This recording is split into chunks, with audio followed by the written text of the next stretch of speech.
Hi, everyone. In case you don't know who I am, I'm Kathy Viehe, Interim General Manager for GRU. Really happy to be here today by video.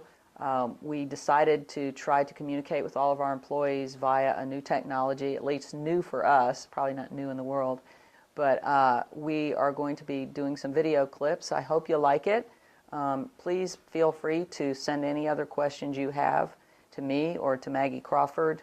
We're listed in the directory, and again, if you have questions, we're happy to try to answer them. Hey, Kathy, how's the budget looking for 2015? It's looking pretty good. We're going to see a typical customer increase of about $7.56, and that would be for all customers that have all of our services, and about 30% of our customers have all of our services. We did really well on the electric rate increase. I think everybody remembers we were projecting about a $9.85 increase for a customer using 1,000 kilowatt hours, and we now are proposing an increase of $2.25. So that's really great. I attribute it to a lot of hard work on behalf of our employees and our management team. Really pleased with that number, but obviously any increase just puts us at a more competitive disadvantage, and so it's something we've got to really focus on for the next several years and really tighten our belt and watch our spending over the next year. Hey Kathy, what happened to that $12 million gap we talked about last February? Well, that's how we met the objective of reducing the proposed rate increase. We did that by closing that $12 million gap. A lot of it was O&M savings, and a good portion of it we actually went beyond the $12 million with the fuel adjustment, and so if we had just closed the $12 million gap, we would have about a $5 increase.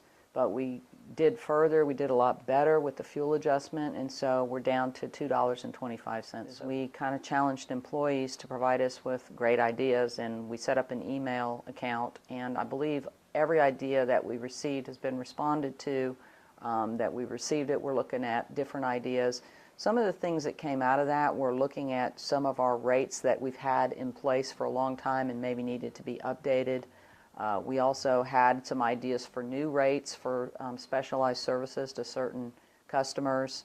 The purchasing department has made a huge effort to renegotiate or relook at contracts. I know I saw one the other day that resulted in about a 10% savings over multiple years. And so a lot of good has come out of that. We'd like to encourage people to continue to send your ideas, and we'll continue to evaluate. And I just want to say again, thank you for your contributions to that, but just what you do every day. So we heard that the executive committee met with the city commission to talk about short and long-term planning. So what's that all about? We met with the city commission a few weeks ago to discuss our business plan for 2014 and 15.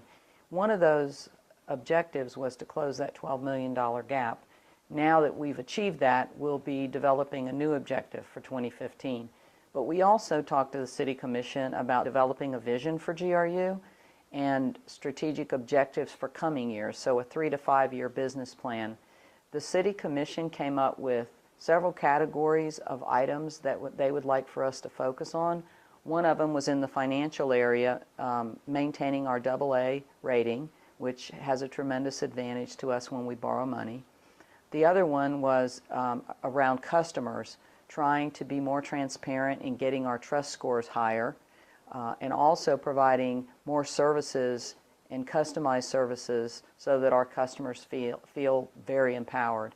And then a third area that they want us to focus on is on employee empowerment and making sure that employees are trained, that we have good positive morale, and that we also provide cross-training opportunities for employees. So over the next several weeks, we'll be expanding upon those and developing objectives around them, and at some point in the near future, we'll go back to the City Commission and get their approval for the objectives that we develop. Those will then be tied into our employees' objectives that they develop. All the management professionals have to develop goals and objectives for 2015, and that'll all tie together. Hey Kathy, what's the status of the governance issue? We hadn't heard anything in a while. That's because there's been a bit of a lull period. We're all busy working on a lot of different things, including budget. But the City Commission had a strategic planning session just with general government, and out of that, there was an objective developed to deal with the governance issue. And Commissioner Todd Chase is going to be the commissioner that oversees that particular objective. And there's going to be, we're recommending co-champions for that, which would be the city attorney, Nicole Shalley, and myself. And so it might be quieted down a little bit, but it's definitely not out of everyone's mind, and we will be dealing with that. I believe there's going to be an item on the agenda in August to talk about how they might develop a citizen committee to look at this particular item. Okay, Kathy, we know you took the job as interim GM, but have you officially made a decision yet on your taking it full time? I've officially not decided anything. I've really enjoyed this opportunity. It's very challenging, it's difficult, and it's stressful, but it's been a lot of fun. I've learned a lot. I've really had to stretch in my ability and understanding of things. But I think everybody knows that the reason that I was willing to take on this interim duty is because we have such great employees, really, really smart people, and they do a great job. But as far as the future, gosh, it's just hard to say right now. Right now I'm just focusing on budget and trying to get our budget approved. I want to close just by saying thank you for all the efforts that you contribute day in and day out for our customers. Let's not forget that's who we do this for. We have customers, they expect services from us, and we want to deliver them in the most cost-effective manner that we can. Part of what we're trying to do is communicate better with you, and so if you do have questions, please send them to us. And let's not forget that the next couple of years are going to be very challenging for us, but I absolutely believe that our employees hold the key to our success, and because of that, we'll be very successful in getting back to competitive rates in the electric system and continuing to deliver excellent, reliable services to our customers.